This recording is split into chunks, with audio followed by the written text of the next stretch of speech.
사무엘하 11장 14에서 27절까지의 말씀을 우리 한 절씩 교독하시도록 하겠습니다.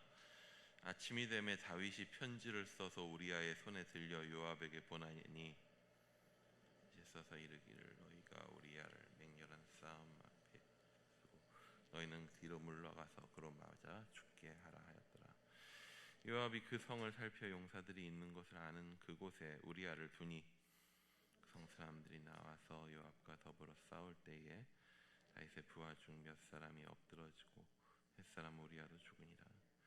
요압이 사람을 보내 그 전쟁의 모든 일을 다윗에게 보고할세 전령에게 명령하여 이르되 전쟁의 모든 일을 내가 왕께 보고하기를 마친 후에 혹시 왕이 노하여 내게 말씀하시기를 너희가 어찌하여 성에 그처럼 가까이 가서 싸웠느냐 그들이 성 위에서 쏠 줄을 알지 못하였느냐 여룻베셋의 아들 아비멜렉을 쳐 죽인 자가 누구냐 여인 하나가 성에서 맷돌 윗짝을 그 위에 던짐에 그가 데베스에서 죽지 아니하였느냐 어찌하여 성에 가까이 갔더냐 하시거든 내가 말하기를 왕의 종 햇사람 우리아도 죽었다이다 하라. 전령이 가서 다윗에게 이르러 요압이 그를 보낸 모든 일을 다윗에게 아뢰어 이르되 그 사람이 우리보다 우리를 향하여 들러 나오므로 우리가 그들을 쳐서 성문 어귀까지 미쳤더니 활 쏘는 자들이 성 위에서 왕의 부하들을 향하여 쏘매 왕의 부하 중 몇 사람이 죽고 왕의 종 햇사람 우리아도 죽었나이다 하니 전령에게 이르되 너는 요압에게 이같이 말하기를 이 일로 걱정하지 말라 칼은 이 사람이나 저 사람이나 삼키느니라 그 성을 향하여 더욱 힘써 싸워 함락시키라 하여 너는 그를 담대하게 하라 하니라. 우리아의 아내는 그 남편 우리아가 죽었음을 듣고 그의 남편을 위하여 소리내어 우니라. 그 장례를 마침에 다윗이 사람을 보내 그를 왕궁으로 데려오니 그가 그의 아내가 되어 그에게 아들을 낳으니라. 다윗이 행한 그 일이 여호와 보시기에 악하였더라. 아멘. 네, 지난 주일 일부 예배 때 그 성경 봉독을 사회를 보면 성경 봉독을 마쳤는데 보통 평소 같으면 그래도 아멘 소리가 들릴 법도 한데 분위기가 싸하더라고요. 왜 그럴까? 내가 뭐 잘못 읽었나? 끝나는 부분을 잘못 끝냈나? 하고 올라와서 보니까 담임 목사님, 위 목사님 올라오시면서 말씀하시더라고요. 그 다리 절었다라고 끝나니까 사람들이 아멘을 안 한다고 아멘 하시라고 거기도 은혜가 있다고 그제서야 오늘 본문이 다리를 절었더라라는 말로 끝났구나 했는데 예, 오늘 본문 우리 같이 지금 읽은 본문도 마찬가지인 것 같습니다. 읽고 나서 아멘 하고 속 편하게 이야기하기에는 많이 부담스럽습니다. 오늘 본문은 한숨 쉬고 시작해야죠. 우리는 성경 속에서 정말 많은 종류의 사람을 보게 됩니다. 그 수많은 인간 군상들의 모습들을 한마디로 표현할 수가 있습니다. 바로 죄입니다. 인간의 역사는 죄의 역사입니다. 맨 첫 인간부터 시작해서 지금 우리에게 이르기까지 개인이고 사회고 할 것 없이 죄입니다. 아이들에게 말씀을 가르칠 때 참 쉽지 않은 부분도 이 때문입니다. 성경은 죄의 현실을 너무나도 적나라하게 우리에게 보여줍니다. 죄의 수위가 15금, 19금 이럴 때가 너무나도 많습니다. 그러다 보니 성경에 좋은 사람이 가끔씩 등장할 때 보면 참 반갑습니다. 얘들아, 이 사람을 본받으면 된단다 라고 편하게 이야기할 수 있는 사람이 등장하면 참 마음이 편합니다. 가르치는 입장을 떠나서도 그렇습니다. 죄와 문제로 가득한 이야기들 속에서 그것을 극복하고 살아가는 좋은 사람의 이야기는 우리가 마음을 두고 쉴 만한 곳이 됩니다. 사사의 시대를 지나고 사울의 이야기를 지나며 등장한 다윗의 이야기는 우리에게 마치 그런 것과 같습니다. 성경 속에서 다윗의 이야기는 우리 마음에 쉴 곳입니다. 길고 답답하고 암울했던 이야기를 이제 잊고 이제 다행이라고 마음을 쓸어내리고 박수치고 응원하며 볼 수 있을 법한 그런 이야기죠. 그렇기 때문에 그런 다윗이기 때문에 우리는 더 많은 충격을 받게 됩니다. 믿고 존경할 만하고 우리의 마음을 안심하고 맡겨도 될 만한 사람이기에 오늘 그의 이야기는 우리에게 깊은 한숨을 줍니다. 그나마 다윗의 이야기는 사실 우리 안에 내성이 좀 생길 법도 합니다. 계속 들어왔던 이야기고 우리가 이미 너무나도 잘 아는 이야기 아닙니까? 그리고 과거의 일이죠. 한숨 나는 일이지만 과거의 일입니다. 하지만 이를 또 다르게 생각해 본다면 이렇게 과거의 일이고 다 알고 있는 일임에도 불구하고 이 이야기는 우리의 마음을 참 답답하게 합니다. 사실 어제 본문의 내용까지만 하더라도 우리는 이렇게라도 생각해 볼 수 있습니다. 실수했구나. 충동으로 인해 다윗이 실수했구나. 충동으로 인해서 실수하고 그 잘못을 덮으려고 여줍지 않은 행동들을 펼칠 때가 있습니다. 누구나 그런 행동을 할 때가 있죠. 그래서 실수는 안타까움을 자아냅니다. 다윗의 실수를 보고 안타까워하게 됩니다. 우리아를 전장에서 불러서 밧세바와 동침하게 하겠다는 그런 수작을 보면서 혀를 차게 되죠. 근데 오늘 함께 읽은 본문부터는 이제 뭔가 그런 느낌의 수준이 아닌 것입니다. 이 다윗이 정말 진지하게 계획적으로 범죄를 저지릅니다. 어제까지는 수작이었다면 오늘부터는 음모가 되는 거죠. 우리 14절 말씀을 한번 같이 읽어보도록 하겠습니다. 14절입니다. 시작. 아침이 되매 우리아의 손에 들려 요압에게 보내니. 전장에 나가 있는 요압에게 보낼 편지를 이제 전장으로 돌아가게 될 우리아에게 전달하도록 하는 것은 참으로 자연스럽고 효율적인 일이죠.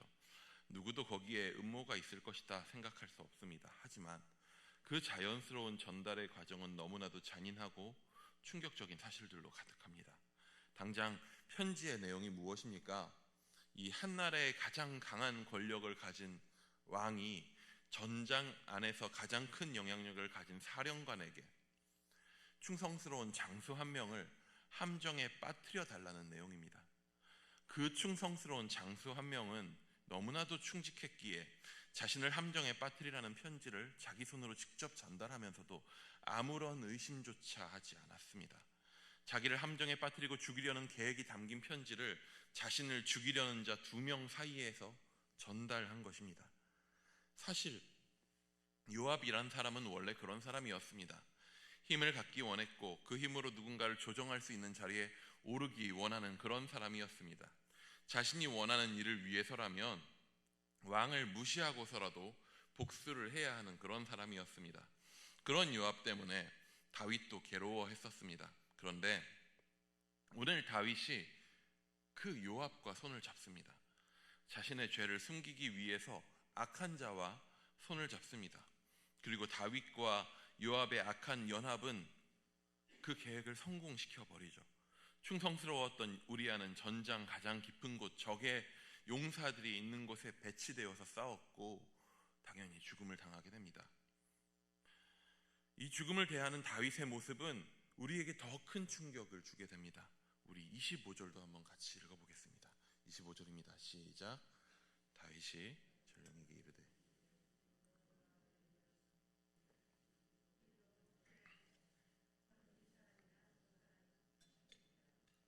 그 성을 향하여 더욱 힘써 싸워 함락시키라 하여 너는 그를 담대하게 하라 하니라. 다윗은 어떤 사람이었습니까? 다윗은 자신을 죽이려고 쫓아다니는 사울의 목숨도 소중하게 여기는 자였습니다.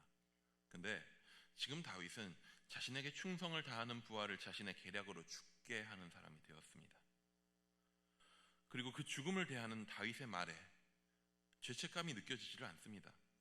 바로 얼마 전까지 그는 무비보셋에게 은혜를 베풀던 자 아니었나요?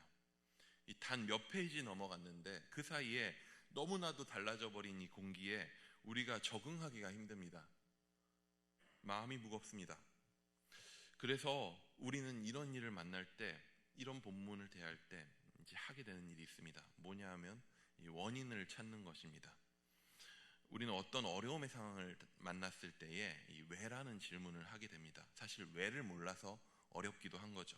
믿었던 다윗이 이런 끔찍한 일들을 벌이고 있습니다. 우리는 여러 가지 이유들을 찾아보게 됩니다. 다윗이 왕으로서의 부르심의 자리인 전장의 자리를 벗어났기 때문에 이렇게 된 것일까요? 맞습니다. 맞아요.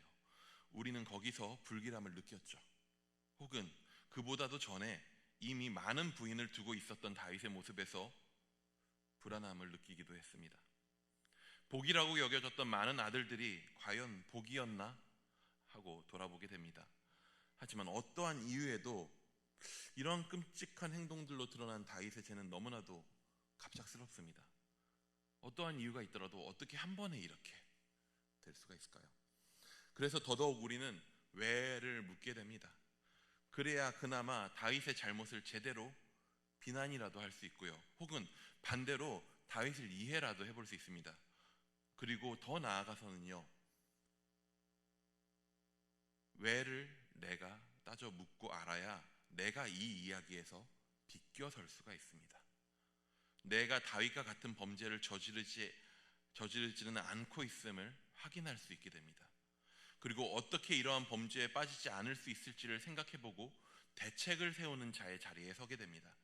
다윗의 모습과 나의 모습을 분리합니다. 비난하고 정죄하고 거리를 두고 교훈으로 삼게 되는 것이죠. 이것은 우리가 평소에 우리 주변에 있는 죄를 대하는 모습이기도 합니다. 수많은 범죄의 이야기가 다뤄지는 뉴스들을 대할 때 우리가 하는 모습입니다. 내 주변에서 나와 직접 관계되어서 문제를 일으키는, 나를 힘들게 하는 사람들을 보면서 하는 모습입니다. 혹은 나와 직접 관계되지는 않더라도 누군가를 통해서 듣고 보는 사람들의 죄와 문제를 대하는 우리의 방식과 모습들입니다. 이런 말이 있습니다. 자리가 사람을 만든다. 긍정적으로도 쓰이고 부정적으로도 쓰이는 말이지만 요즘에는 부정적인 뉘앙스로 훨씬 더 많이 사용되는 듯 합니다. 어떤 의미입니까? 높은 자리에 올랐을 때 그 자리가 주는 힘에 취해서 전에는 좋아 보였던 사람이 점점 악해져 가는 것처럼 보일 때 쓰는 말이죠. 맞아요. 그럴 수 있습니다. 하지만 저는 자리가 사람을 만든다라는 표현보다는 이 표현이 더 맞는다고 생각합니다. 자리가 사람을 만든다가 아니라 자리가 사람을 드러낸다. 그 사람이 어떤 사람인지, 그 사람 안에 무엇이 들어있는지, 그에게 힘이 주어지기 전까지는 사실 알 수가 없죠. 아니, 본인도 모를 겁니다. 하지만 사람에게 힘과 권세가, 그것을 함부로 마음대로 사용할 수 있는 자유가 주어질 때 그 사람 안에 있던 것들이 쏟아져 나오기 시작하는 것입니다. 이게 다윗은 사실 원래 나쁜 놈이었어 라고 말하려는 것이 아닙니다. 사실 다윗은 정말 대단한 사람입니다. 그의 개인적 능력과 재능은 말할 것도 없고 그의 성품과 하나님에 대한 사랑 등 그 모든 것이 사실 초인적인 수준입니다. 전쟁의 자리는 인간성을 무너뜨리는 자리입니다. 근데 다윗은요, 그 전쟁의 자리에서 더더욱 사람다움을 지킬 줄 아는 사람이었습니다. 우리가 충분히 본받을만 합니다. 어떻게 하면 다윗처럼 살 수 있을까? 그 삶을 통해서 우리 삶을 비추어 볼만 합니다. 그래서 우리는 다윗을 통해서 우리의 삶을 어떻게 잘 살아내 볼 수 있을까를 고민하며 다윗을 주로 봅니다. 그러다 보니 다윗의 범죄함을 볼 때에 우리는 그러한 방식의 관성에 똑같이 서게 됩니다. 어떻게 하면 이러한 죄를 피할 수 있을까 하는 것입니다. 타산지석으로 삼고 다윗과 같은 범죄자가 되지 않기 위해 노력하려 합니다. 선을 긋습니다. 그와 물론 필요한 수고일 수 있습니다. 하지만 그러한 자세로 죄의 문제를 바라볼 때 우리는 이 뒤에 다윗이 하게 되는 행동을 답습하게 되기 쉽습니다. 뭡니까? 다윗을 고발하기 위해서 나단이 나오죠. 나단 선지자가 가난한 이의 양을 빼앗은 자의 우화를 이야기합니다. 그리고 다윗은 그 잘못을, 그 죄를 보고 3인칭이 되어서 관찰하고 판단하고 심판합니다. 우리는 다윗이 자신의 범죄로 인해서 생길 수많은 대가를 치른 것을 이제 보게 될 것입니다. 자식들이 서로 싸우고 죽이는 것을 보게 됩니다. 자기 자식이 자신의 첩들을 범하는 일들을 보게 됩니다. 자기 자식이 자신을 죽이려고 하는 일을 경험하게 될 것입니다. 죄는 반드시 그 대가를 치르게 됩니다. 그리고 그 대가는 우리가 상상할 수 있는 것 이상을 우리에게 고통을 줄 것입니다. 그렇기에 우리는 다윗의 범죄함을 보고 우리가 어떻게든 거기서 피해내려고 합니다. 하지만 성경의 주인공은 다윗이 아닙니다. 우리가 집중해야 할 주인공은 하나님입니다. 성경이 보여주고자 하는 것은 사실 죄 앞에 실패한 다윗, 그 죄로 인한 끔찍한 대화를 치른 다윗, 혼란에 빠져드는 이스라엘 그 자체가 아닙니다. 그 가운데에서 하나님이 그들을 어떻게 그들을 통해서도 일하시고 그들을 구원해 가시는가 하는 것을 보여주고자 합니다. 끔찍한 죄에도 불구하고 여전히 다윗이 위대한 인물이라고 생각되는 것은 다윗은 철저하게 회개했다는 것입니다. 죄의 대가로 인한 수많은 비극들 속에서 도리어 그는 회복돼 갑니다. 죄의 결과는 참담합니다. 비극이 반복됩니다. 그의 삶에 이전과 같은 영광은 없습니다. 고통스러움이 계속 반복됩니다. 마치 남들이 보기에 그의 인생은 이미 실패한 것처럼, 그는 이미 실패한 왕처럼 보일 수 있습니다. 하지만 그 가운데 있는 다윗은 하나님 앞에서 회복되어져 갑니다. 그는 하나님을 바라봅니다. 그 삶은 비참한 일들로 가득해지지만 그의 눈은 다시 하나님을 향합니다. 어찌 보면 하나님께서 우리에게 보여주시고자 하는 다윗의 인생은요, 죄 짓기 전에 그 영광스러웠었던, 멋져 보였었던 다윗의 모습이기보다는 죄 지은 후에 다윗의 모습이 아닐까 싶습니다. 우리에게 더더욱 보여주고 싶으신 것. 왜냐하면 우리 또한 죄인이기 때문입니다. 나의 죄와 너의 죄가 뒤엉킨 세상 속에서 수많은 죄의 결과물들에 아파하고 매일매일을 살아가는 것이 우리입니다. 죄의 늪에 빠져 허우적대고 있는 다윗의 모습을 보고 우리는 경계하는 마음을 가질 수 있습니다. 하지만 우리가 다윗의 모습에서 더더욱 보아야 하는 것은 내 모습입니다. 나의 모습입니다. 나의 죄인됨입니다. 나의 소망 없음입니다. 죄인된 나의 처참함과 비극입니다. 그렇기에 우리는 우리를 위해서 하나님이 하신 일이 무엇인지 바라보아야 합니다.